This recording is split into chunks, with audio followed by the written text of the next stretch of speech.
Chicago? On Venezuela, President of Colombia is saying that Cartel of the Suns does not exist. What can you answer, and which message do you send to people in Venezuela after this indictment of Nicolas Maduro? Well, as you know, and thank you for bringing it up, Nicolas Maduro is an indicted drug trafficker. He's indicted in federal court. He's a fugitive from justice in America. As I think you're also aware, there's a $50 million reward for the return of Nicolas Maduro. Not just him, his henchmen have also been indicted. So it is a drug cartel that is running Venezuela. This is a very important point.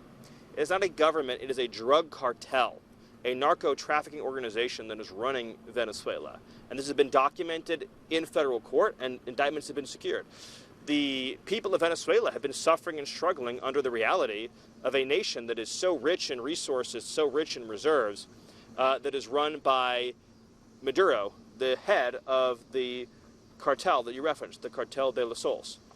That is absolutely one of the most ruthless criminal cartels on the planet. And many Americans may not realize that the drugs killing their kids are coming from Maduro, and also the criminal aliens killing their kids are coming from Maduro. So he's sending his drugs, he is sending his killers, his assassins into our communities, and he's working directly with other designated foreign terrorist organizations like the FARC in Colombia and all the Mexican drug cartels. So it's one continuous loop.